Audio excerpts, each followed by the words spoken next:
Bonjour. Bonjour Pauline. Bonjour Martine.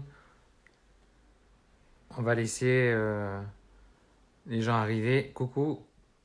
Bonjour Nanou. Bonjour Laurent. Bonjour, bonjour, bonjour. Bonjour à vous. Bonjour Ahmed. On va un peu laisser les gens arriver, puis je vais vous raconter un peu ce qui s'est passé ce matin. Bonjour Martine. Bonjour Pauline. Je vais vous raconter un peu ce qui s'est passé ce matin dans cette première... bonjour Olivia, dans cette première cellule de crise. Je vous laisse un peu arriver. Et je vous raconte ça assez vite, si vous voulez. On attend encore quelques instants. Bonjour Gilles. Gilles, on essaiera de se téléphoner pour que tu puisses me donner un peu quelques nouvelles.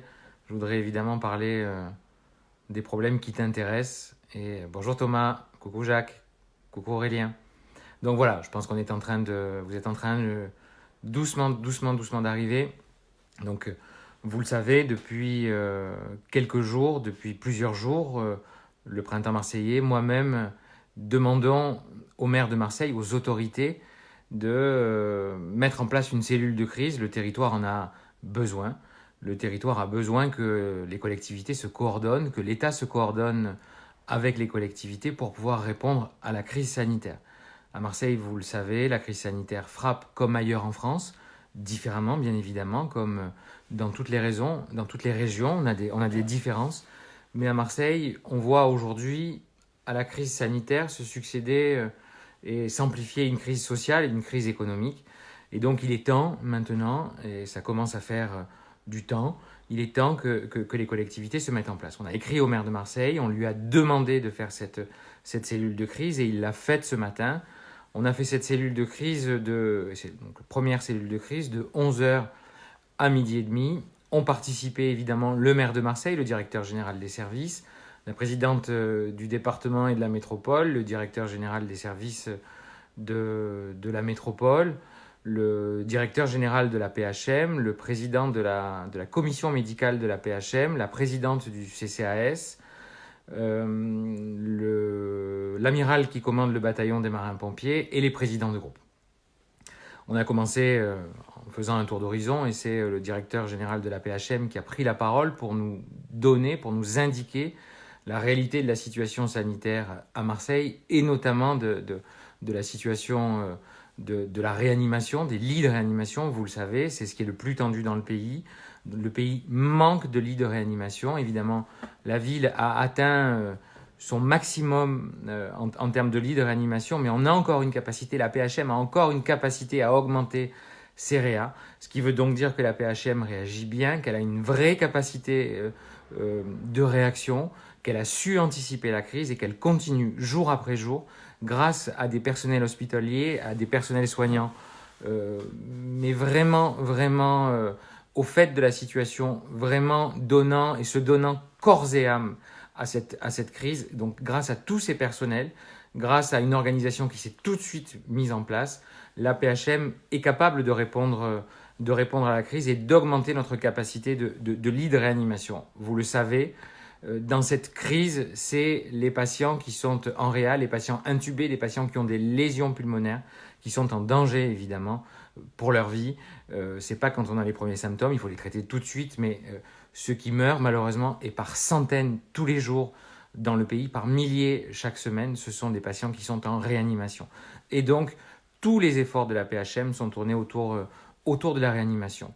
C'est donc aussi le signe, et c'est un message que je veux vous faire passer, que les autorités sanitaires nous font passer, qu'il faut absolument respecter le confinement. Le confinement, c'est une condition sine qua non pour éviter l'engorgement des lits de réanimation, pour éviter l'engorgement dans la PHM. Aujourd'hui, on se le dit, on a encore une possibilité d'évolution, mais on est déjà très au-dessus de ce qu'est la réalité classique de nos lits de réanimation.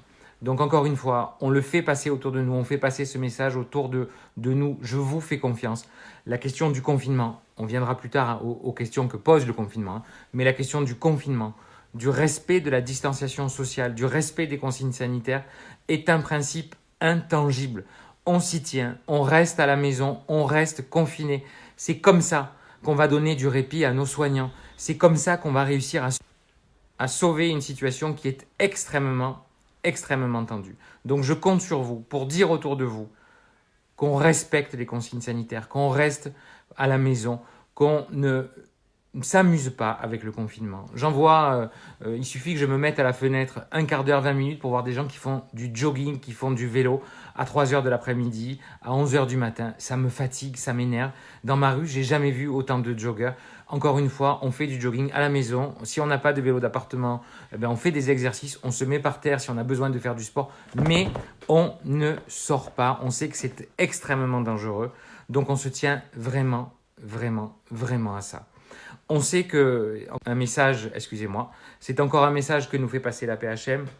On sait qu'il y a beaucoup de malades qui ont d'autres pathologies, qui aujourd'hui font l'effort de rester chez eux, qui aujourd'hui ne font pas l'acte d'aller vers les urgences pour ne pas les engorger. Les Marseillais ont un comportement particulièrement civique. On a les cas d'urgence habituels, on a les pathologies habituelles qui sont en diminution parce que les gens font le choix de rester chez eux. On sait que ça risque de poser un problème. On sait que ça... Oui, alors là, on a tous les journalistes de la Terre qui nous téléphonent. Et excusez-moi, ça coupe parce que les gens nous appellent.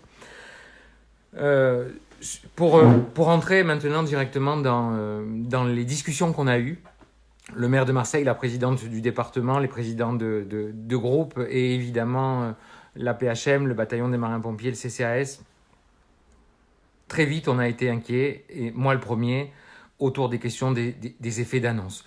On sait, on voit que les présidents de collectivités, dans le début de la crise, ont chacun essayé de faire des annonces plus ou moins politiques, plus ou moins communicantes autour de l'achat de masques. On a vu les péripéties des masques qui se perdaient, qui étaient captés, qui étaient préemptés, qui étaient volés, qui étaient achetés sur des tarmacs à l'étranger. Et on a eu une espèce de course à l'échalote. On a proposé, et ça a été accepté par le maire de Marseille, par la présidente de la métropole, par l'ensemble des participants, la création d'une cellule de crise spécifique et d'une gestion de crise et stratégique autour des masques. On sait qu'aujourd'hui, les collectivités ont chacune d'entre elles, département, métropole, région et ville de Marseille, la capacité d'acheter chacune 5 millions de masques. On propose que la ville de Marseille pilote l'achat de ces masques, qu'on constitue un stock stratégique qui nous permettra à la sortie du confinement, dans la première période de déconfinement, parce qu'il est probable que le gouvernement, et ce ne serait pas une première, change d'avis sur la question des masques, nous demande, comme ça se passe en Lombardie, comme ça se passe dans beaucoup d'endroits, de ne sortir et de n'être déconfiné qu'à la condition qu'on puisse porter un masque. Et donc, il est fort probable qu'on ait besoin d'avoir des masques. Et donc, il appartient aux collectivités de gérer de manière stratégique ces stocks. Et c'est pour ça qu'on va fabriquer un stock de 20 millions de masques qu'on distribuera et qui seront distribués. Alors évidemment, on va continuer à en distribuer en priorité parce qu'ils en manquent à nos soignants, à nos personnels, aux personnels qui sont en relation directe avec le public, à nos fonctionnaires à qui il faut rendre hommage et qui font au quotidien un travail formidable, mais aussi je souhaite qu'on distribue à tous les bénévoles, à toutes les associations, à tous les gens qui travaillent dans la grande distribution des masques parce qu'il en manque.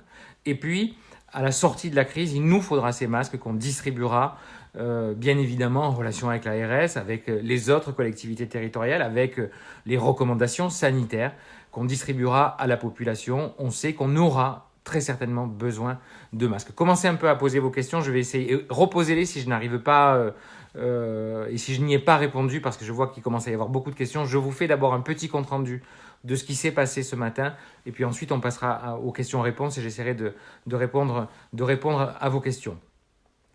Vous le savez, on a été aussi les premiers à demander la généralisation des tests Covid pour éviter que l'IHU, pour éviter que les CHU ne soient engorgés par des gens qui présentent des symptômes, qui ont peur, qui ont besoin d'être rassurés ou qui sont très inquiets ou qui sont malades. On a proposé au maire de Marseille d'ouvrir dans chacun des 16 arrondissements un centre de dépistage en relation avec l'IHU, en relation avec la PHM, avec le CHU, mais aussi en relation avec des laboratoires pour commencer à faire des tests PCR, c'est-à-dire les prélèvements classiques qui existent aujourd'hui. Même si ce n'est pas la panacée, on a besoin de les faire, on a besoin de monter en charge. Le maire d'ici Suite l'a fait dans son coin, il a bien fait de le faire. Moi, je ne regrette pas qu'il ait fait. Le seul regret que j'ai, c'est qu'on ne l'ait pas généralisé. Quand le maire de Marseille a vu que le maire du 6-8, Yves Morenne, faisait des tests chez lui, il aurait dû prendre le taureau par les cornes et demander aux maires de secteur d'ouvrir dans leur mairie, d'ouvrir dans leurs arrondissements des tests qui permettent, comme beaucoup de villes le font en France, de pouvoir rassurer la population, de pouvoir la tester et de pouvoir lui indiquer un parcours de soins classique, un parcours de soins intelligent, un parcours de soins où il y a une vraie prise en charge. Quand les mairies de secteur ne veulent pas le faire, alors la mairie elle-même dispose de bâtiments, elle peut les mettre à disposition, évidemment, de l'ARS, de l'AP, ou prendre son propre personnel en relation avec des médecins, avec des libéraux, avec des laboratoires pour pouvoir effectuer ces tests. C'est extrêmement important de pouvoir proposer à la population ces tests. On a 870 000 habitants. L'IHU fait un travail formidable. Elle a aujourd'hui fait 50 000 tests. Des dizaines de milliers de Marseillais ont été testés, ce qui fait des Marseillais, ce qui fait qu'on est la population la plus testée au monde. Il faut continuer. On voit ce que fait l'Allemagne, on voit ce que font les pays qui sont en avance autour de cette question, les pays qui arrivent à endiguer cette pandémie, cette épidémie. Ils ont comme politique publique un dépistage systématique. On sait qu'on en aura besoin à la sortie, on sait qu'on aura besoin d'avoir ces dépistages, qu'on aura besoin d'être testé pour pouvoir très certainement être convenablement et correctement déconfiné. Il appartient à la deuxième ville de la 5e puissance du monde, à la deuxième ville de ce pays, d'organiser sur son propre territoire 16 lieux de test. Aujourd'hui, ça ne suffit pas. Il y a des gens qui ont du mal à se déplacer, il y a des gens qui ne peuvent pas se déplacer n'importe où, n'importe comment, notamment dans cette situation de confinement, notamment parce que les transports en commun ne fonctionnent pas correctement. Donc encore une fois, oui, on fait des tests partout.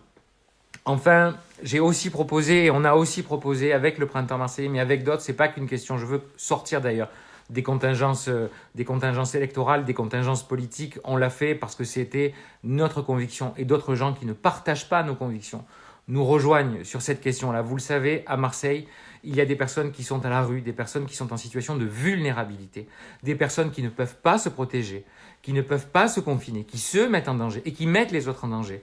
Il appartient à la puissance publique de les protéger. Il appartient de leur trouver des lieux de répit.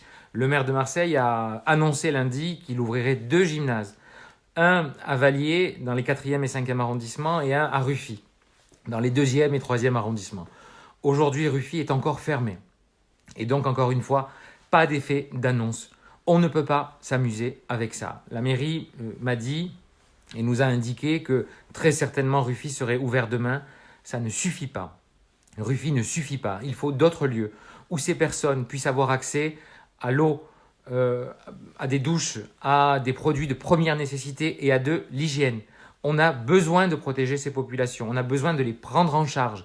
Ils sont en déshérence. Il manque à Marseille des points d'eau. Donc on dit et on demande au maire de Marseille d'ouvrir, là encore une fois, dans chaque arrondissement, avec des centres de dépistage bien définis d'un côté, des lieux de répit de l'autre, où les personnes en situation de vulnérabilité, les SDF, puissent trouver du répit, puissent trouver des vêtements propres, puissent prendre une douche, puissent avoir accès à des produits de première nécessité. Encore une fois, pas d'effet d'annonce.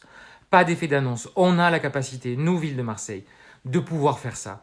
On a la capacité de réussir ce pari. Et donc, on demande au maire de Marseille, dès demain, de pouvoir nous donner une liste, de pouvoir lui-même lister des gymnases qui puissent être ouverts et de le faire dès demain pour ceux qui peuvent être ouverts demain et de le faire dès lundi pour ceux qu'on ne pourra pas ouvrir demain.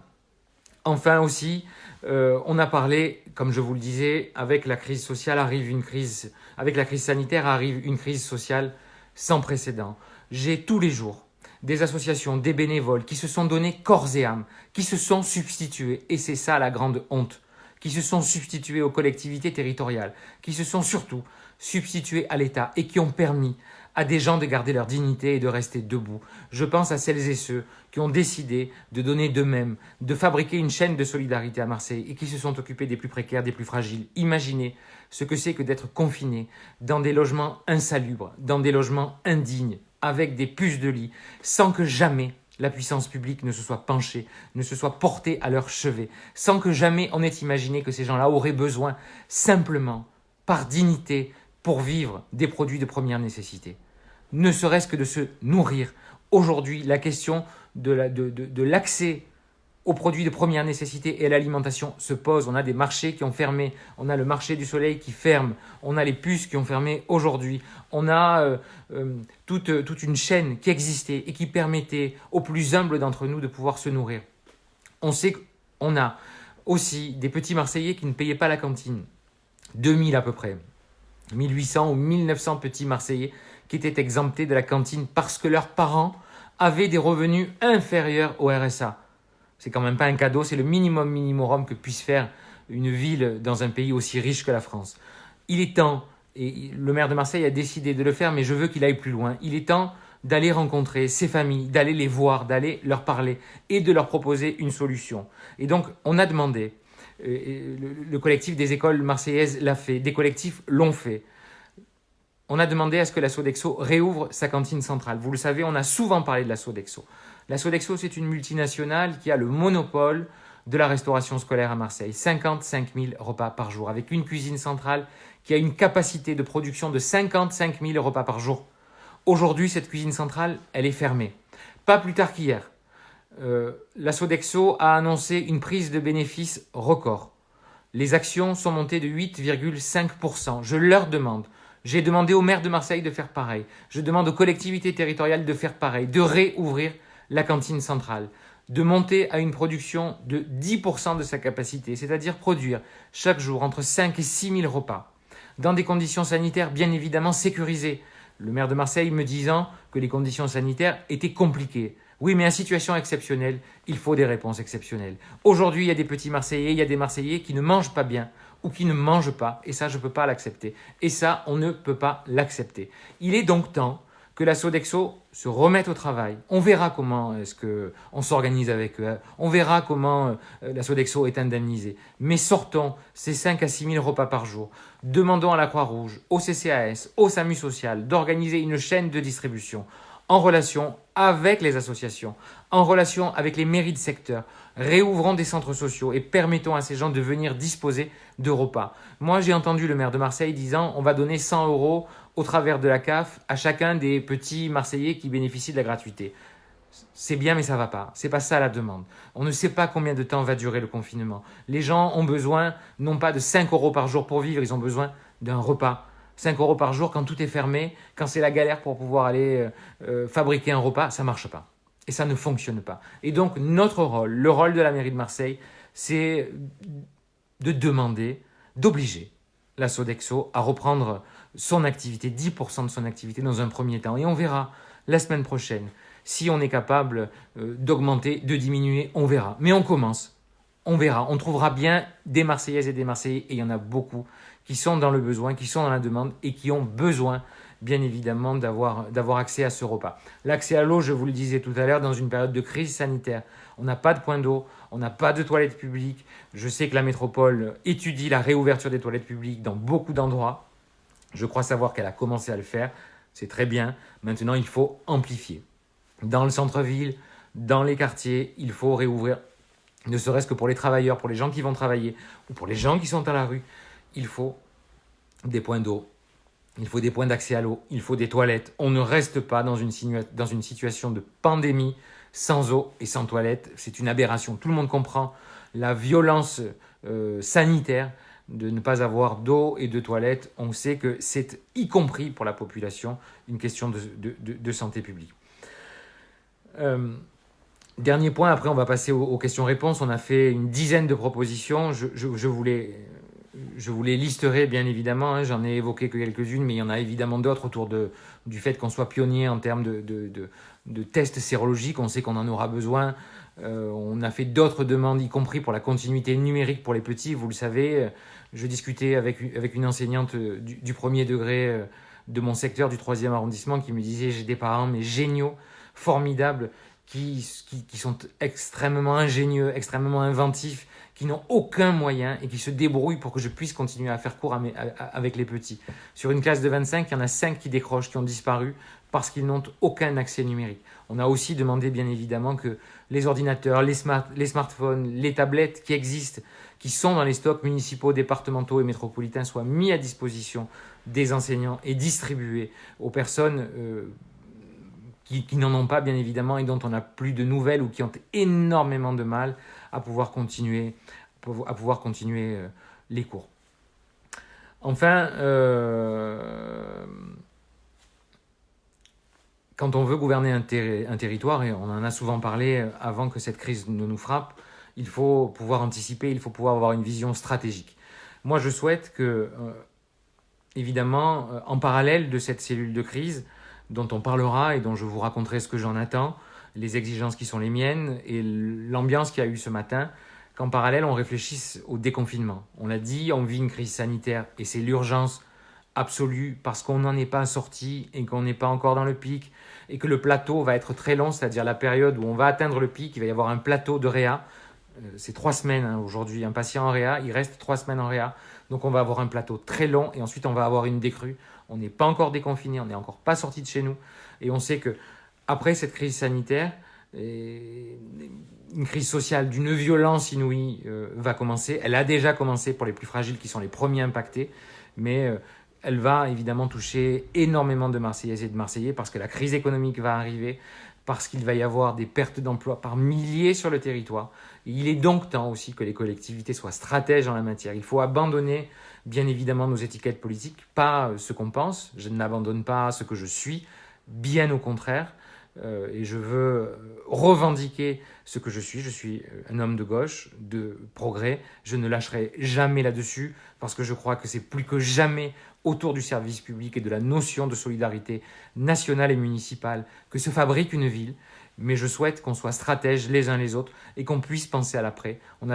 J'ai donc aussi demandé une cellule qui nous permette de réfléchir à ce que sera le déconfinement. Et puis ensuite viendra le temps où, avec les citoyens, on ouvrira de grands forums, de grandes agoras pour réfléchir à la ville d'après. Ça ne peut pas se faire que dans l'entre-soi d'élus ou de responsables. Là, aujourd'hui, en tant qu'élu, on prend nos responsabilités. Un élu, il a un mandat, il a une charge, il doit en être digne et je souhaite qu'on en soit digne. Ensuite, les citoyens, quand on aura la possibilité de se rassembler, on peut le faire de manière numérique aujourd'hui, mais quand on aura la possibilité de refabriquer ensemble du commun, on le fera. La politique reprendra ses droits, l'histoire reprendra ses droits. On est au moment où on parle dans une faille de l'histoire. On ne sait pas comment on sortira de ça. Je ne sais pas je ne connais pas la manière dont nous nous retrouverons. Et je ne sais pas ce qu'on sera capable de fabriquer ensemble. En attendant, je veux qu'on exerce nos responsabilités, nous qui en avons ou qui en avons demandé, du mieux possible, sans jamais rien lâcher de ce qu'on est. Donc voilà, je vous remercie pour cette attention.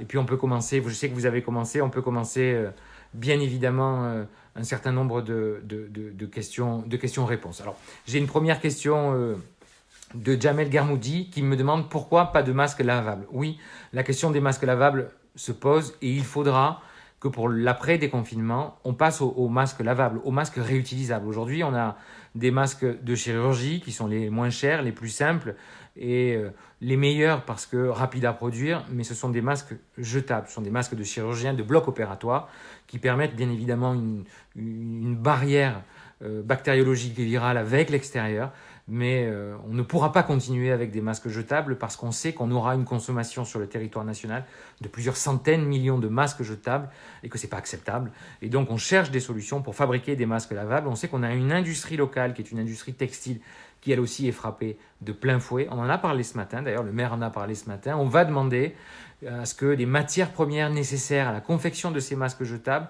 à ce que nos petits ateliers, par exemple les couturières de l'opéra, elles font plus de costumes pour l'opéra, il n'y a pas d'opéra. Elles ont commencé comme d'autres couturières, d'autres couturiers d'opéra en France ou de troupes de théâtre. Aujourd'hui, ils fabriquent des masques, il faut leur rendre hommage, je leur tire mon chapeau. Avec eux, il y a aussi une petite industrie textile, un petit commerce, des PME, des artisans. Il faut les aider en leur proposant de fabriquer ces masques. Beaucoup le font de manière bénévole, mais c'est à nous, avec évidemment la chambre de commerce, avec les syndicats de commerçants et d'artisans, de lancer tout ça. Mais vous avez parfaitement raison. Les masques doivent être désormais, parce qu'on doit penser à l'après, des masques qu'on pourra garder, qu'on pourra laver et qu'on pourra réutiliser. On ne pourra pas continuer indéfiniment. Il suffit d'ailleurs de regarder les rues, elles sont pourries. Les gens jettent les masques, les gants par terre. On reviendra, j'imagine qu'il y aura une question là-dessus. Et on a d'ailleurs parlé du nettoiement des rues. La ville, elle est dans un état, mais alors absolument catastrophique. Moi, je suis même sanitairement inquiet autour de ces questions. Ensuite, j'ai une question de Sophie Guérard. Il faut absolument favoriser les tests drive. Où ça commence, le laboratoire départemental l'a fait, d'autres villes l'ont fait, beaucoup de pays le font. C'est très pratique, c'est très rapide, c'est un test de PCR. On ne peut pas faire de sérologie en test drive, c'est-à-dire on ne peut pas faire une analyse précise de l'état sérologique avec un prélèvement sanguin, mais on peut faire un prélèvement nasal en test drive. Il faut le faire, on a besoin de le faire puisque, je vous le disais tout à l'heure, on ne sortira de la crise par le haut qu'à partir du moment où on aura un choc épidémiologique, un choc viral qui va baisser et où on va avoir le plateau, la décrue et la capacité massive de tests. Donc oui, le test drive aujourd'hui, la commission y réfléchit, on a demandé aux services d'y réfléchir et donc évidemment on va faire ça. Anita Linskog me demande l'ouverture de bâtiments communaux et chambres d'hôtel pour les SDF et les précaires. On a demandé à l'image de ce qu'ont fait certains hôteliers. Par exemple, les hôteliers qui sont aux abords des CHU, aux abords des hôtels, ont proposé au personnel soignant, au personnel des hôpitaux, d'avoir du répit et de venir vivre à l'hôtel pour ne pas contaminer, s'ils ont été en contact avec le Covid sur le lieu de travail, pour ne pas contaminer leur propre famille. Beaucoup de soignants ont fait le choix de vivre à l'hôtel. 100 000 Marseillais vivent dans un logement insalubre. On en a très longtemps parlé, très longuement parlé pendant la campagne électorale. 100 000 personnes vivent dans un logement insalubre qui représente un danger pour leur santé ou pour leur sécurité. Si on rajoute à ça une crise sanitaire due aux punaises de lit avec l'explosion des punaises de lit à Marseille, je vous laisse imaginer que le confinement devient inhumain, invivable. Et donc on demande, en relation avec les syndicats hôteliers, de pouvoir, non pas réquisitionner, parce que je ne veux pas ce terme-là, il ne s'agit pas encore une fois d'aller prendre les gens à la gorge, il faut aller leur parler, il faut aller voir les hôteliers et leur demander de mettre à disposition des chambres d'hôtel pour que justement les plus précaires et celles et ceux qui ne peuvent pas du tout rester chez eux puissent avoir un lieu de vie décent. Aujourd'hui, on a des centaines, des milliers de chambres vides. Je suis persuadé que beaucoup d'hôteliers veulent faire ce geste de solidarité. Il faut que les collectivités territoriales, bien évidemment, prennent leurs responsabilités et soient capables, évidemment, de proposer, en relation avec les associations, en relation avec l'État. Je crois que l'État aussi, je parle beaucoup des collectivités territoriales parce que c'est ma partie, mais je ne veux pas que l'État soit absent. Vous savez que d'ailleurs, que le président de la République est à l'IHU au moment où on parle.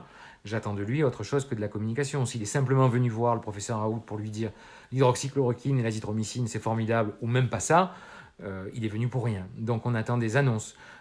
Les gens se sont assez moqués de cette ville. Je trouve qu'on ne mérite pas forcément d'être moqué à ce point-là par les Parisiens. Le président de la République est à Marseille. Il est le chef de l'État. Il doit, à mon avis, faire des annonces très fortes. Quant à son représentant ici, le préfet de région, je ne vais pas polémiquer avec le préfet aujourd'hui. J'aurai l'occasion de m'exprimer sur la manière dont il exerce sa charge. Ce n'est pas le moment, mais on lui demande d'être à la hauteur de l'histoire. Jusqu'à présent et avant la crise, j'avais évidemment des critiques à émettre. Aujourd'hui, on est en période de crise. Ce n'est pas le moment. Le bilan et les comptes viendront. Mais le préfet, il est la puissance publique, il est l'État. Il est le représentant de la 5e ou de la 6e puissance du monde dans la 2e ville du pays. Le préfet doit faire son travail. Et donc lui aussi doit venir indemniser les hôteliers quand il y en a besoin. Valérie Frégard me pose une question. Est-il prévu une sérologie permettant à tous ceux qui ont été malades mais sont restés à la maison, donc n'ont pas été comptabilisés, d'avoir la certitude de ne plus représenter un danger pour les autres? Mais on sait que la PCR est une indication de la charge virale, mais qu'on peut avoir évidemment, alors, quand on est asymptomatique, j'en parle même pas, on va même pas se faire traiter, c'est-à-dire asymptomatique, on est porteur du Covid, on a une charge virale mais on n'en a aucun symptôme, on ne sent rien. Pas de fatigue, pas de fièvre, pas de courbature, pas de troubles de la vision, donc ça, j'en parle pas. Ceux-là ont été porteurs du Covid et ont les anticorps, puisque leur organisme a produit des anticorps, et puis on a les symptomatiques qui ont été testés et ils sont passés à travers, parce que la PCR n'a pas 100% de réussite, c'est pas une séro. Donc oui, en effet, la question de la sérologie, et c'est pour ça que je demande et qu'on a demandé à être territoire pilote, comme on est le territoire le plus traité en PCR. Et que même s'il manque des solutions et des révélateurs, pas forcément à Marseille, mais dans le pays, nous, on a encore cette capacité. Tous ceux qui ont été testés positifs, il faudra qu'ils refassent une sérologie, mais évidemment, tous les négatifs devront évidemment aussi refaire une sérologie. On a besoin de cette certitude. On va en avoir besoin. Un des grands défis de la science, un des grands défis politiques dans cette crise va être d'organiser les tests de sérologie, parce qu'il n'y a qu'à cette condition qu'on saura exactement où est-ce qu'on en est de la charge virale intrapopulation. Donc oui, bien évidemment, vous avez raison. Sophie me repose une question. Il faut que la mairie remette des garderies du matin et du soir pour élargir l'amplitude horaire d'accueil dans les écoles pour les enfants de soignants. Alors pas que pour les soignants, on a d'ailleurs proposé, la mairie a dit qu'elle ouvrait des écoles pour les personnels soignants, pour les personnels du bataillon des marins-pompiers, pour les policiers municipaux, pour la police nationale. Moi je veux et on souhaite évidemment qu'on ait...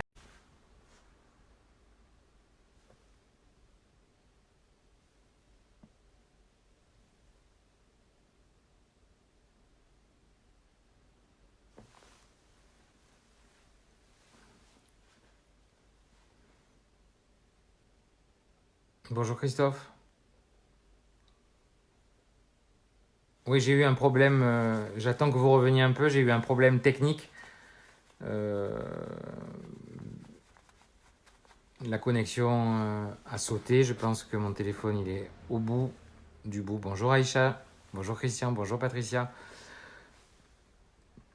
Donc je m'excuse pour la conversation qu'on avait.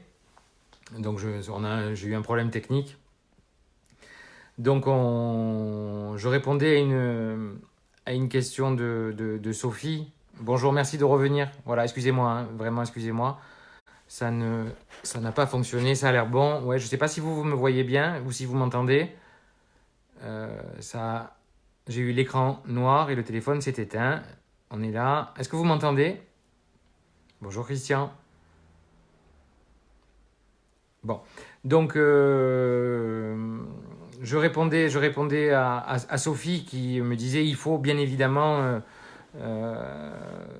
il faut multiplier l'ouverture de garderies et l'amplitude horaire. Ce matin dans la commission, que ce soit Jean-Claude Gaudin, que ce soit Martine Vassal, que ce soit les présidents de groupe, que ce soit l'ensemble des participants à cette réunion, ils ont convenu qu'en effet, on ne pouvait pas laisser des personnels soignants sans la possibilité de faire garder leurs enfants. Donc, les écoles ont déjà été ouvertes, il faut bien évidemment l'amplifier, mais au-delà des personnels soignants, au-delà des personnels du bataillon des marins-pompiers, il y a aussi tous les gens qui travaillent dans la grande distribution. Je vous laisse imaginer la galère quand on travaille chez Carrefour ou je ne sais où, avec la difficulté des transports en commun, avec la difficulté pour pouvoir se rendre sur son lieu de travail, de pouvoir faire garder les enfants. On ne peut pas faire cours pour les enfants n'ont plus accès à rien.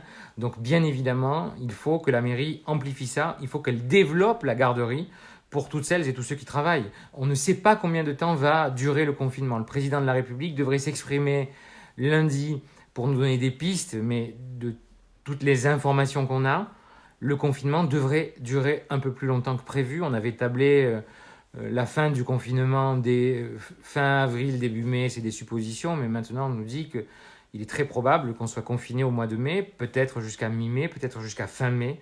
Je n'en sais rien. Je vous laisse imaginer si on est confiné jusqu'à fin mai, on a encore 50 jours de confinement. Pour l'instant, je n'en sais rien, ce sont des supputations, mais on a besoin d'anticiper ça. Gouverner un territoire, c'est être stratège, c'est se dire que cette question-là nous dépasse et qu'on a besoin, nous, pour gouverner ce territoire, de pouvoir anticiper ça. Si on est confiné 50 ou 60 jours, on sait bien évidemment que les petits ne reviendront pas et ne retourneront pas à l'école, mais on sait que des milliers de Marseillaises et de Marseillais sont obligés de travailler tous les jours et qu'il est donc temps, bien évidemment, de pouvoir leur permettre de mettre leurs enfants à l'école, une garderie, mais aussi des cours pour les professeurs qui veulent bien faire cours. Y a-t-il une plateforme, c'est Sofiane qui me pose cette question, y a-t-il une plateforme qui permet de savoir où être dépisté? Non, mais c'est une bonne idée de le faire. Alors vous savez qu'on peut se faire dépister à l'IHU. Le maire du 6-8 a dit qu'il allait faire un centre de dépistage. Enfin, il fait un dépistage à Bagatelle. Dans la mairie du 13-14, ça va se faire. La mairie du 11-12 va le faire. D'autres mairies vont le faire. Mais comme moi, je souhaite qu'il y ait un centre par arrondissement, en effet, quand on aura... Enfin, de toute façon, je crois qu'il va falloir, et c'est ce qu'on leur a dit, quand on a abordé la question des personnes âgées. Excusez-moi, je suis un peu décousu, mais on a dit beaucoup de choses ce matin. On a abordé la question des personnes âgées. On sait qu'on a des personnes âgées qui sont dans l'isolement le plus total. Je ne parle pas des personnes qui sont en EHPAD, il y a des sujets très lourds, systémiques, spécifiques aux EHPAD. On a par contre des personnes âgées par milliers dans la ville qui sont complètement isolées. Pour certaines, elles n'ont pas de famille, et pour celles et ceux qui ont une famille, leurs familles sont dans l'impossibilité d'aller les voir. Moi, j'ai la chance d'avoir ma grand-mère qui est, elle est avec ma famille, elle est avec ma mère. Mais je ne vais pas voir ma grand-mère parce que je m'interdis évidemment de transmettre le virus si je suis porteur à ma grand-mère. Elle a 90 ans, elle est beaucoup plus fragile que moi, et donc on est extrêmement attentif à ça. Donc on a des personnes âgées qui, elles, n'ont pas la chance de ma grand-mère. Il faut bien évidemment mettre en place, alors là on ne va pas faire une plateforme numérique, c'est bien plus compliqué, mais il faut une relation au quotidien, être capable d'aller chercher ces personnes âgées. On a des fichiers, ces fichiers existent, on a des listes nominatives, il faut les appeler, il faut fabriquer du lien avec elles. Et bien évidemment, il faut aussi, pour les gens qui cherchent de l'information, non pas avoir simplement, il y a un numéro vert qui s'appelle Allo Covid Marseille, je crois, ça ne peut pas être suffisant. Il faut aller bien au-delà de ça. Il faut être capable aussi d'avoir une plateforme numérique qui nous explique les démarches, qui nous explique les parcours de soins, qui nous explique où seront ou où sont les centres de dépistage et qui donne de l'information.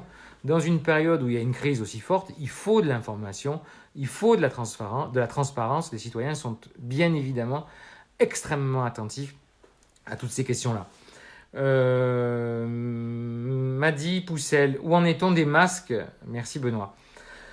Je vous le disais en préambule, moi j'ai assisté effaré et très mécontent à cette espèce de course à l'échalote, à ces annonces qui étaient faites entre les présidents de collectivités, les ministres on va acheter 1 million de masques, 10 millions de masques, 200 000 masques, 300 000 masques, on a perdu les masques, la Turquie nous les a pris, les Américains les ont payés, mais moi j'en achète plus que toi. Mais ça c'est pathétique. Je me fous de savoir qui achète 4 millions de masques ou 5 millions de masques. On n'a pas de médaille parce qu'on a acheté des masques. Quand on est en gestion d'une collectivité, on ne compte pas les médailles et le nombre de millions de masques. On fabrique un stock stratégique. C'est ce que je disais tout à l'heure, Madi. On a demandé justement la création d'une cellule stratégique qui puisse nous permettre d'avoir un stock stratégique de, évidemment, plusieurs millions de masques. On sait que pour le territoire, il nous faut à peu près 20 millions de masques dans un premier temps. Donc, les collectivités jouent le jeu, elles acceptent justement de se mettre au service de cette centralisation stratégique de l'achat de masques. La mairie va piloter et centraliser ces millions de masques. L'intérêt, c'est ça. L'intérêt, c'est pas de dire j'en ai acheté plus que mon voisin et le département en achète plus que la région et la région en achète plus que la ville. Ça, c'est pathétique. Et moi, très objectivement, je veux pas du tout me lancer là-dedans. Un mot évidemment pour vous dire merci. Je vois que tout à l'heure, excusez-moi d'avoir eu cet accident technique, vous étiez plus de 200 en direct. Vous remerciez évidemment pour votre mobilisation. Merci à vous, aux centaines de personnes qui nous laissent des messages.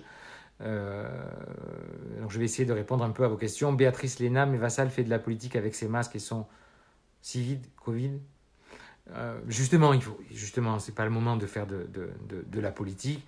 Aujourd'hui, la présidente du département, Martine Vassal, accepte de se mettre au service de ce collectif. Il n'y a pas de sujet.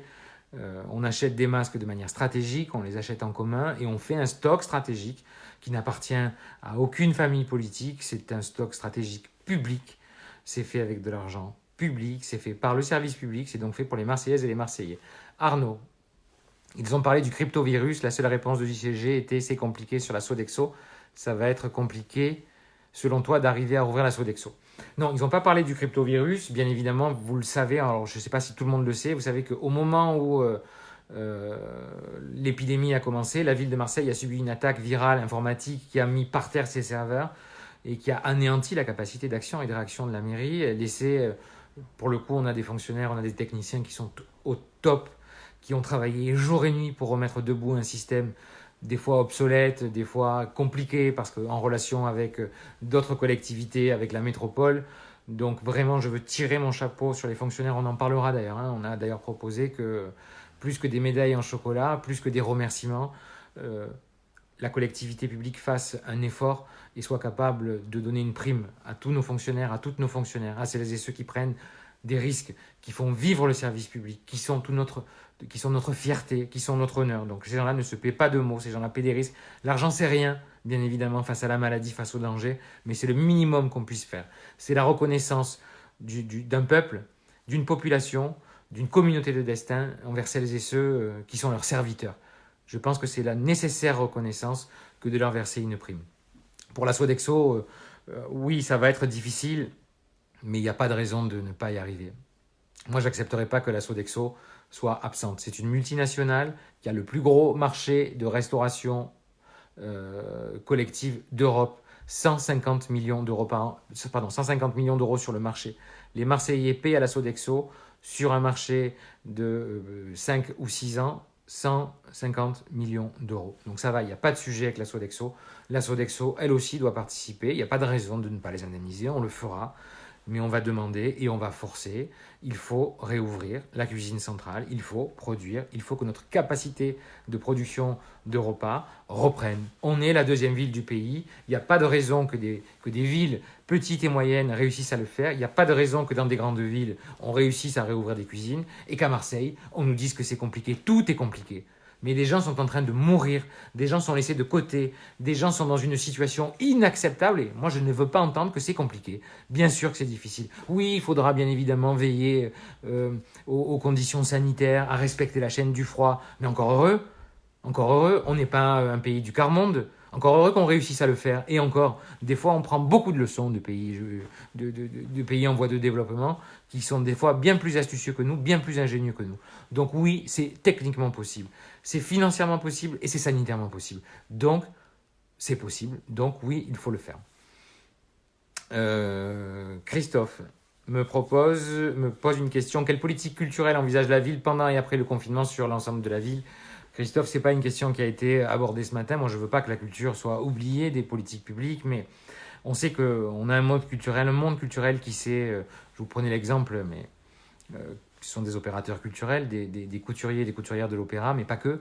On sait qu'on a aujourd'hui des associations, des artistes qui mettent à disposition leurs œuvres, leur savoir-faire, qui donnent de leur temps, qui, au travers un média, au travers les réseaux sociaux, font vivre leur art, sont en interaction, donnent des cours, font découvrir une œuvre, font découvrir une matière qui n'est pas connue. Donc on sait que ça existe. Aujourd'hui, on cherche des masques, du gel hydroalcoolique et on veut monter notre capacité de lit en réa.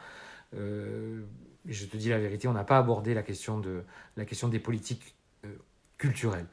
Mais bien évidemment, la culture va s'emparer de cette affaire-là. Parce que c'est sa nature, parce qu'elle est résiliente, parce qu'elle va, comme elle l'a toujours fait, réinventer un modèle, réinventer quelque chose, et que c'est aussi au travers de la culture qu'on fera et qu'on vivra l'époque qu'on va devoir réinventer. On le disait tout à l'heure, je vous le disais tout à l'heure, on est dans une faille de l'histoire, dans une faille spatio-temporelle. Plus rien ne sera comme avant. Les artistes seront, comme d'autres, en première ligne pour réinventer une société. Ça viendra. Là, on est dans l'urgence. On a des gens qui meurent tous les jours, qu'on soigne. Je ne veux pas opposer les deux. C'est juste une question de temporalité, pas plus. C'est pas une question c'est pas une question d'échelle. C'est une question de temporalité et de priorité. Véronique Brambilla, le CCAS fait-il le boulot en appelant nos retraités isolés? Merci Benoît. Vous avez déjà parlé de la cuisine centrale. Oui, on vient de parler de la cuisine centrale, mais tu as dû l'entendre. Oui, le CCAS fait le travail. Il monte lentement en charge. Aujourd'hui, il prend en charge, il a une montée en charge de 30% avec des demandes de plus en plus importantes. Évidemment, le CCAS s'occupe des personnes âgées, mais le rôle du CCAS à Marseille, et je le regrette, ne peut pas et ne doit pas être uniquement tourné que vers les personnes âgées. Je vous l'ai dit, c'est très important. Ils sont fragiles. Ils n'ont pas des accès, ils n'ont pas une ouverture au monde comme on peut l'avoir nous, avec des outils numériques. Évidemment, pas toutes les personnes âgées, mais je vois beaucoup de personnes âgées dans l'incapacité de communiquer avec l'extérieur. Et le CCAS a fabriqué une présence. Et évidemment, les agents du CCAS travaillent de manière absolument formidable, sont au quotidien présents dès le matin jusqu'au soir et le week-end pour prendre les nouvelles des personnes âgées, pour leur expliquer les gestes barrières, pour leur indiquer un parcours de soins, pour les rassurer, pour pouvoir livrer des repas quand il y en a besoin. Mais le CCAS, ça doit aussi être une soupape de sécurité pour les personnes les plus humbles et les plus fragiles. Ce n'est pas simplement fait et fabriqué pour les seniors. Alors, quand on sortira de la crise, on réfléchira à la refonte totale du CCAS. C'est pas le moment, mais moi je demande au CCAS évidemment d'élargir ses missions le plus possible.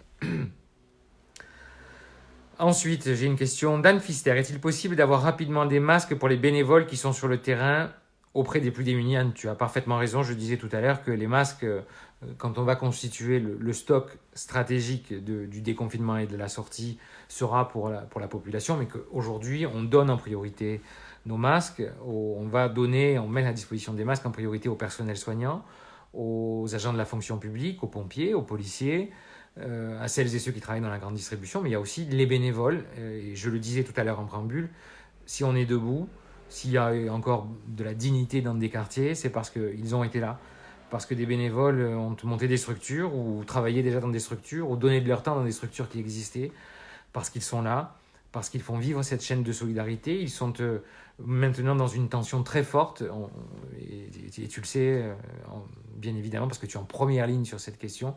Ces gens-là sont dans une grande souffrance, dans un vrai désarroi. Ils ont l'impression d'être abandonnés par les pouvoirs publics parce qu'ils ont pris d'eux-mêmes, ont monté des structures, mais ils sont dépassés, bien évidemment, d'abord par la demande.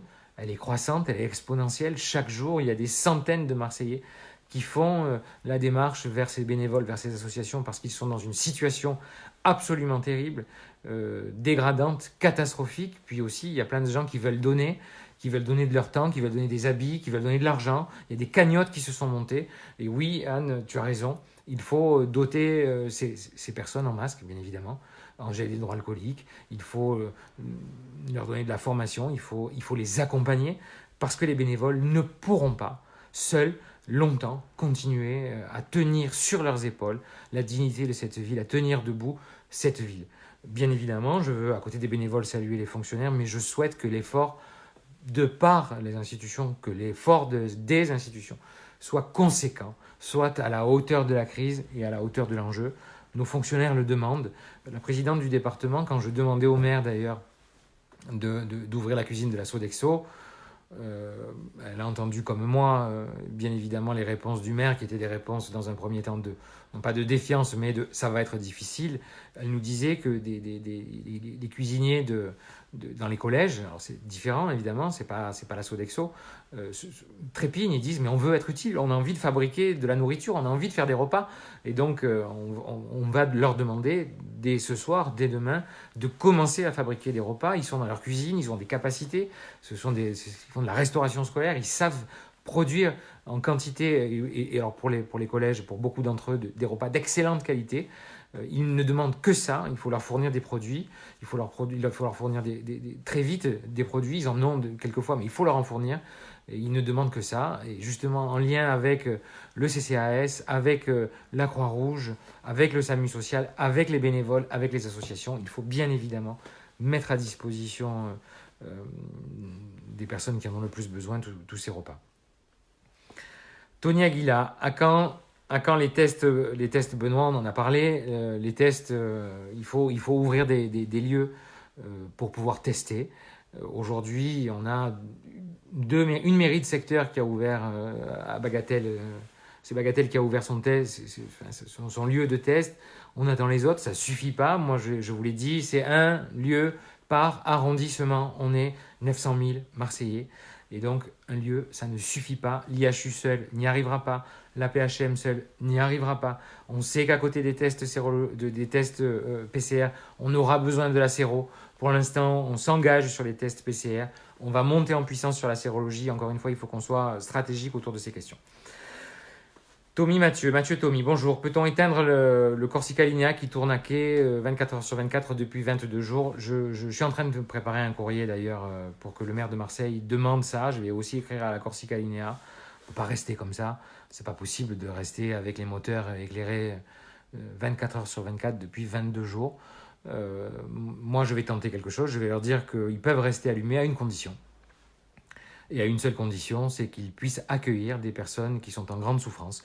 Puisque le bateau tourne et crache son fuel, et crache sa merde, 24 heures sur 24, que ce ne soit pas pour rien. C'est où on l'éteint, où on l'ouvre à des personnes vulnérables, à des SDF, à des personnes malades, à des personnes qui ont besoin de répit, mais on ne le laisse pas fermer et ouvert à quai, et comme ça ne marche pas.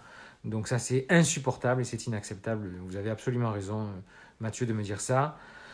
Mire-Plage, beaucoup de jeunes à Marseille envisagent d'aller dans les champs pour faire un salaire qui non plus intermittent. Peux-tu agir pour que les masques chirurgicaux au moins soient fournis aux exploitants? C'est toute la difficulté, c'est que pour l'instant, des masques, on n'en a pas beaucoup et on n'arrive pas et on a du mal à constituer le stock stratégique. Pourquoi? Parce qu'on a subi les effets d'annonce. Parce que les collectivités, parce que l'État a cru bon dans un premier temps de faire plaisir à la population en disant moi je vais acheter des masques. Et ben, on se retrouve sans masque. On se retrouve sans masque parce que évidemment la solidarité internationale elle n'existe pas. La mondialisation heureuse telle qu'on nous l'a vendue et telle qu'on nous l'a décrit, elle se fracasse sur le mur de la réalité.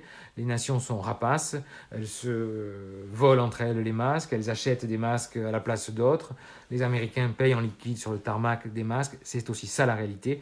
Ce qui nous pose d'ailleurs la question de notre capacité de production intrinsèque, de notre production nationale et de notre autosuffisance. Je vous disais tout à l'heure qu'on va promouvoir, nous, le masque réutilisable et qu'on va demander à nos entreprises à Marseille de le faire. On va insister pour pouvoir le faire. On va, dans le stock stratégique de masques jetables, bien évidemment, le mettre à disposition. Je vous le disais et je vous le répète, des soignants, des personnels des hôpitaux, des pompiers, des policiers, des bénévoles des associations, mais aussi des personnels de la grande distribution, des exploitants agricoles, mais des commerçants. Il y a des commerçants qui sont ouverts un jour par semaine, d'autres qui sont ouverts tous les jours. Donc voilà. Il n'y a pas de dispo à ce moment, ça c'est Tony Aguila qui me dit ça. Pour PCR en ce moment, Benoît, faites votre possible. Si vous sentez que vous avez des symptômes, que vous avez la fièvre, que vous avez des courbatures, que vous ressentez un état anormal depuis plus de 24 heures et que vous avez un doute sur votre charge virale, vous êtes porteur ou pas du Covid, du coronavirus, dans un premier temps, vous vous rendez à l'IHU. Vous allez voir les marins-pompiers, le SAMU ont organisé autour de l'IHU une file extrêmement bien organisée et je veux encore une fois féliciter les Marseillais pour leur civisme dans la file, pour le reste des fois c'est moins vrai, mais dans la file d'attente de l'IHU où les distances de sécurité sont respectées, où la distanciation sociale est respectée, ça prend du temps, mais au moins vous faites ce test PCR, vous êtes évidemment contacté dans les 24 à 48 heures si vous êtes négatif, si vous êtes positif, vous êtes tout de suite pris en charge, on vous propose bien évidemment le traitement hydroxychloroquine azithromycine du professeur Raoult, vous l'acceptez pas, un autre traitement vous est proposé. Mais voilà, si vous avez un doute, vous vous rendez à l'IHU. Et c'est pour ça que je souhaite avec d'autres qu'il y ait des centres de contrôle, parce que l'IHU, aujourd'hui, il y a des heures et des heures d'attente, que l'IHU n'est pas encore en saturation, mais enfin, on peut y arriver parce qu'on ne sait pas combien de temps ça va durer. Il est donc temps, je vous le répète, je le répète encore une fois, d'ouvrir des centres pour pouvoir avoir affaire à des PCR. Michel Baudon, association très atypiques, font des masques sur commande. C'est une association absolument extraordinaire. Michel fait bien de m'en parler. Ton frère m'en a parlé d'ailleurs, en me disant que c'est une association qui fabrique des masques et qui les met à dispo des soignants, des associations. Donc très atypiques, je répète leur nom. Voilà, ils font un travail extraordinaire. Ils fabriquent des masques. Ce sont des masques en tissu, je crois. Michel, tu me contredis si j'ai tort, je crois que ce sont des masques qui seront réutilisables, qui sont des masques aux normes. Mais voilà, on voit aujourd'hui des associations être là et ça fait plaisir. Ça raconte l'histoire de notre ville, de la ville qu'on a envie de voir, de cette ville solidaire, de cette ville où les gens prennent soin les uns des autres. J'ai vu aussi des gens formidables à travers les réseaux sociaux aller vers les autres et prendre soin les uns des autres, rendre service. Je pense à ce que fait Hélène Goldé, mais à d'autres, je ne veux pas citer de nom bien évidemment, mais qui mettent des petits mots sur les portes des personnes âgées pour leur dire « Est-ce que vous voulez qu'on aille vous faire des courses? Je sors le mercredi, je sors le jeudi, voilà mon numéro de téléphone. » Certains prennent des nouvelles et ça, ils sont réutilisables. Voilà, merci Michel. 13 atypiques et ça, c'est formidable. Voilà aussi la réalité de ce territoire. Il y a aussi bien évidemment des gens qui ont un comportement. Ça, c'est quelqu'un qui me voit sur Facebook en direct, mais qui veut m'appeler en Messenger. C'est pas mal. Bonjour Benoît, pourquoi les autres mairies ne mettent pas en place des campagnes de dépistage comme celle du 6-8? Je ne veux pas entrer dans la polémique, ça n'a aucun intérêt, c'est pas le moment. Ils ne le font pas, il est temps de le faire. Peut-être parce que la mairie ne les a pas assez incités. Le maire du 6-8, il a pris son initiative tout seul. Moi, je ne veux pas le juger. Il a bien fait de le faire. Et j'aurais préféré que les autres fassent comme lui. Il a décidé d'aller chercher un labo. Il a décidé, au passage, pour que tout le monde comprenne bien, les tests ils sont remboursés par la sécurité sociale et le labo s'est engagé, dès le premier euro de bénéfice, à le reverser. Donc, encore une fois, le labo fait son travail encore de manière civique, et c'est très bien comme ça. Eh bien, si Yves Morel a réussi à faire quelque chose, il n'y a pas de raison que les autres ne réussissent pas. Ils n'ont pas moins de moyens que Yves Morel, ils n'ont pas moins de lieux des fois, puis s'ils ont besoin d'aide, et certainement ils ont besoin d'aide, parce qu'il y a des mairies de secteur pour qui c'est évidemment difficile, il faut que la mairie soit là. Et donc la mairie doit faire son travail, la mairie de secteur ne peut pas faire toute seule, la mairie de Marseille a des moyens infiniment plus élevés, et puis si on a encore une fois besoin de moyens, on se retourne vers la région, vers la métropole, vers le département, et on trouve les moyens de fabriquer des lieux, d'ouvrir des lieux. Pas d'accord sur les tests de Morène, désolé. Ben moi oui, je pense qu'il a bien fait de le faire, parce que la population elle a besoin d'être testée, et moi la politique, que les tests ils soient de droite ou de gauche, ça ne m'intéresse pas. Et je m'en fous, mais alors complètement. Et s'il l'a fait, c'est qu'il devait le faire. Et moi, j'incite les autres à faire la même chose. Aujourd'hui, c'est encadré par des médecins, c'est encadré par des laboratoires, c'est encadré par des protocoles de la PHM. Et donc, c'est de la puissance publique qui organise tout ça. On a une pandémie mondiale, il y a des centaines de personnes qui meurent tous les jours parce qu'on ne généralise pas les tests. Il y a des centaines de personnes qui meurent tous les jours parce qu'on ne trouve pas de traitement. Oui, il faut tester. Tester, tester, tester. On teste, on soigne. On teste, on soigne. Que ça se fasse dans la mairie de Bagatelle, dans la mairie de je ne sais pas où, je m'en fous. Je veux que ça se fasse de partout. Voilà. Il y a des labos dans tous les quartiers. Oui, non, mais bien sûr, ben c'est au labo d'organiser, c'est aux mairies. La puissance publique, elle doit rester la puissance publique. Les laboratoires, ils viennent en aide. C'est ce que font les laboratoires dans le 6-8. C'est ce qu'ils vont faire dans les autres secteurs. Ils n'ont pas gagné d'argent avec cette question-là. C'est hors de question. Mais la puissance publique, on est dans une pandémie mondiale. On ne teste pas un rhume, on ne teste pas une grippe. On est dans une pandémie mondiale. On ne sait pas comment on va en sortir. On ne sait pas à quel moment on va en sortir. Notre responsabilité, c'est d'ouvrir des lieux, c'est de protéger les populations, c'est d'offrir du répit. Les gens, ils ont besoin de voir que la puissance publique est là, qu'elle leur répond. Il y en a marre de ces élus qui sont les bras ballants. Il y en a marre de ceux qui peuvent dire on ne peut jamais rien faire, c'est très compliqué, c'est très difficile. Oui, tout est difficile. Tout est difficile. Mais quand on est confiné au fin fond de chez soi, qu'on n'a pas d'informations, qu'on a peur d'être malade, qu'on n'est pas capable d'aller à l'autre bout de Marseille parce que c'est difficile, on a besoin d'avoir une puissance publique qui est là, qui vous accompagne, qui vous amène dans un parcours de soins. Voilà. Je pense que c'est absolument nécessaire. Est-ce que Jean-Claude Gaudin a pris conscience de l'urgence? Est-ce qu'il gère quelque chose? Quel sera le rythme des réunions de crise? Je lui ai posé la question du rythme des réunions de crise. Il a fait une réponse qui ne me satisfait absolument pas. Il a dit on se réunira quand on en a besoin. On en a besoin tous les jours. Donc moi, je propose qu'on se réunisse mardi, qu'on fasse le point sur les décisions qui ont été actées aujourd'hui pour voir comment est-ce qu'elles ont été mises en place. Je veux mardi avoir une réponse sur la Sodexo. Est-ce qu'il comprend l'urgence? Je ne vais pas entrer dans la polémique. Moi, je veux être à mon travail, à mon poste, à la place qui est la mienne. Je suis élu. Je ne suis pas dans sa majorité. J'ai voté contre, évidemment, tous ces budgets. Encore une fois, la politique, elle n'a pas sa place. Elle reviendra, la politique. J'espère qu'on va en sortir. Et vous voulez que je vous dise quoi? J'espère le plus tôt possible parce que ça voudra dire qu'on est sorti de cette crise terrible. Ça voudra dire qu'on a repris une vie normale. Ça voudra dire que la vie reprend ses droits. Eh bien, je prendrai le temps que j'ai à prendre et je critiquerai de toutes mes forces ce que j'ai à critiquer. Aujourd'hui, ce n'est pas le moment. Il a ouvert cette réunion de crise. On lui a fait des propositions. Il y en a qu'il a acceptées, d'autres qu'il n'accepte pas. Je reviendrai à la charge. Si mardi, je vois que les gymnases ne sont pas ouverts, je reviendrai à la charge. Et puis, si je m'aperçois la semaine prochaine que c'est une mascarade, eh bien, je sortirai. Je partirai. Je ne resterai pas dans une mascarade, mais je ne veux pas croire que ce soit ça. Parce que je crois qu'autour de la table, personne n'a envie de ça. Et c'est ce qu'on s'est dit ce matin et c'est ce qui s'est dit. Je crois que des fois, dans l'histoire, il faut être capable de dépasser nos différences et ce qu'on est. Et c'est aussi ça, être au service de quelque chose qui est plus grand que soi. On est dépassé par l'enjeu.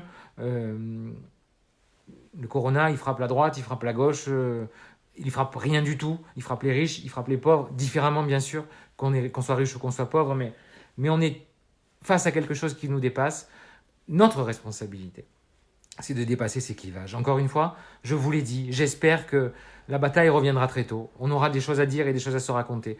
Ce que je fais là, je sais que certains dans la commission ne sont pas contents, ne sont pas d'accord avec le fait que je vous parle de tout ça.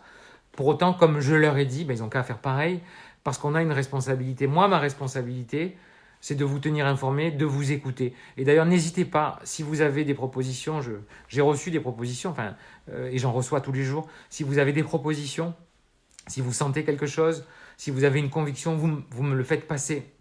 Vous me le dites. Et moi, dans la commission, je relais ça. Je ne peux être qu'un porte-parole. Et bien évidemment, je parle pour ce que je suis, avec ma sensibilité, avec mes biais, avec mes convictions, avec mes défauts, avec mes doutes, mes peurs, mes certitudes, mes convictions. Mais je suis aussi celui qui porte la parole de gens qui m'ont fait confiance, qui nous ont fait confiance, ou pas d'ailleurs. Je suis un parmi tant d'autres avec ce que je suis, avec ma personnalité, avec ma réalité. Et je veux continuer à faire ça. Wonderful, comment on va se faire dépister? Alors, je vous l'ai déjà dit et je vous le redis, très vite quand on va avoir les centres de dépistage, quelqu'un me proposait justement et nous proposait de faire sur le site internet de la ville la liste de toutes les adresses où on peut se faire dépister. Aujourd'hui, vous pouvez appeler évidemment si vous êtes dans une situation grave le SAMU, votre médecin généraliste. Si vous en sentez la force, si vous avez les symptômes et que vous estimez en votre âme et conscience que vous êtes probablement porteur du Covid, allez à l'IHU, à la Timone, et vous verrez, vous serez pris en charge de manière absolument formidable. Bonjour Mathilde. Peut-être qu'on peut arrêter parce que ça fait maintenant 1 heure. De toute façon, je vous tiens au courant. Je vous tiendrai au courant. Bonjour Christophe. Je vous tiendrai au courant évidemment de ce qui se passe mardi prochain. Si c'est mardi, je l'espère. Je vous tiendrai au courant à la sortie de cette réunion des avancées, de ce qui s'est passé dans cette période, des propositions qu'on a faites et de la situation dans laquelle on se trouve. Quel intérêt de se faire dépister si on n'est pas malade? Si tu es un soignant, si tu as des doutes pour ton entourage, quand tu sors faire des... Enfin, c'est très compliqué, c'est chacun sans sa difficulté. Chacun, son âme et conscience, se dit, j'ai pas envie de contaminer. Moi, je vais pas la voir, comme ça je me pose pas de questions. Mais si je devais voir ma grand-mère de 90 ans, je me poserais la question de me faire dépister si j'ai pas de symptômes. Je peux être porteur asymptomatique, je peux être porteur du coronavirus sans le savoir et je peux la tuer. Je préfère me faire dépister. Et je comprends ceux qui veulent le faire. Et c'est pour ça qu'il faut mettre à disposition des tests. C'est pour ça qu'il faut le faire. Non, pas y aller tous les jours. On sait ce qu'on fait, Olivier. On sait qu'on a un délai d'incubation qui varie entre 5 et 10 jours. Encore une fois, on reste confiné. C'est évidemment, si on se fait du patinage artistique tous les jours, comme j'en vois certains chez moi, les grands joggeurs, parce qu'on est devenu une nation à Marseille, je pense qu'on va gagner des marathons, je pense qu'on va pouvoir se présenter aux Jeux Olympiques, parce qu'on a de très, très, très grands sportifs. Ils font du vélo, ils crachent par terre, ils font de la course à pied, ils font du semi-marathon, du marathon, il y en a qui font des sprints devant chez moi. C'est nouveau. Donc, encore une fois, qu'ils restent chez eux. Voilà, on a tout le temps d'aller courir, on pourra aller faire des tours de corniche tant qu'on veut, on pourra faire 100 fois le tour du parc Borély, mais on reste à la maison. Donc, on ne va pas voir sa grand-mère. Non, moi non. Je fais Skype, c'est très rigolo. Si elles ont la possibilité de le faire... on peut faire Skype. Voilà. Mais allez téléphoner à votre grand-mère. Après, chacun fait ce qu'il veut. Là. Moi, je vous dis ce que je fais moi. Je ne sais pas qui ça intéresse, mais je ne vais pas voir ma grand-mère. Voilà. Il est 18h. Pascal, les dernières questions. Irman Sekaldi. N'est-il pas possible d'ouvrir les marchés en plein air en respectant les consignes d'hygiène nécessaires pour permettre de se ravitailler avec de bons produits et permettre aux promoteurs d'écouler leur récolte? C'est une vraie question. J'ai échangé à ce sujet avec Michel Rubirola ce matin et elle me disait qu'elle avait un peu fait un benchmark, elle a fait un tour de France de ce qui se passait. On a plein de producteurs locaux qui fabriquent du circuit court, notamment à travers des AMAP, qui réussissent. Et j'ai mon copain Pierre Jouvet à Saint-Vallier qui a réussi à réouvrir son marché. Avec les distances de sécurité, avec la distanciation sociale, il n'y a pas de raison qu'un marché ouvert soit plus dangereux qu'un supermarché ou qu'un marchand de légumes. Et donc, ça permettrait notamment à nos producteurs, et vous avez parfaitement raison, de pouvoir survivre. Ils prennent la crise de plein fouet. Tous ceux qui vivaient avec les AMAP ou les petits marchés bio, aujourd'hui, sont dans une situation absolument terrible, absolument terrible. Et oui, Anne, pour les marchés de producteurs, c'est ça, absolument terrible. Et donc, il faut les aider. Donc, Michel Rubirola et moi allons faire un courrier à cette cellule de crise pour que le maire de Marseille demande au préfet la possibilité de réouvrir certains marchés de petits producteurs. Et bien évidemment dans des conditions sanitaires. On ne va pas se promener, on ne va pas faire 3 marchés par jour pour aller chercher des tomates de Roquevert et, à Château-Gombert, des poivrons de la Bédoule au cours Julien ou je ne sais quoi. Encore une fois, on reste bien sérieux. Voilà ce que je voulais vous dire. Merci à vous toutes et à vous tous de m'avoir suivi. On reste en contact. On continue à rester en contact. Je vous tiens au courant de ce qui se passe. Je vous ferai passer par les réseaux, par mail, bien évidemment, des courriers, les mails. Si vous avez des questions, vous posez des questions. Si vous avez des suggestions, autorisez les réparateurs de machines à coudre à reprendre leur activité. Ils sont chez eux, ils peuvent le faire. Hein, ça, c'est pas... Mais voilà, si vous avez d'autres types de propositions, pourquoi pas. Je vous remercie vraiment de m'avoir suivi. Je n'ai pas pu répondre à toutes les questions, bien évidemment. C'est pour ça qu'on va essayer mardi prochain. Allez, qu'on ait fait la commission ou pas mardi, que la cellule de crise se soit réunie ou pas, je vous propose que mardi à 17h, on fasse comme aujourd'hui. J'essaierai dans la semaine de répondre aux questions que vous m'avez posées et auxquelles je n'ai pas réussi à répondre. Mais on continue, on reste en contact et je vous dirai comment est-ce qu'on a avancé. Encore une fois, merci à vous toutes et à vous tous. C'est vous toutes et vous tous, pour celles et ceux qui sont bénévoles, pour celles et ceux qui prennent des nouvelles, pour celles et ceux qui sont actifs sur les réseaux sociaux, à l'extérieur, qui font vivre la solidarité à Marseille. C'est vous, l'honneur de cette ville. C'est aussi les silencieux, les sans-grades, ceux qui ne disent rien, qui se lèvent tous les jours et qui font vivre cette ville, qui permettent à cette ville de tenir debout. Je veux leur dire ma fierté, ma reconnaissance, leur dire que sans eux, on ne serait rien. Et que si on est là, c'est grâce à eux.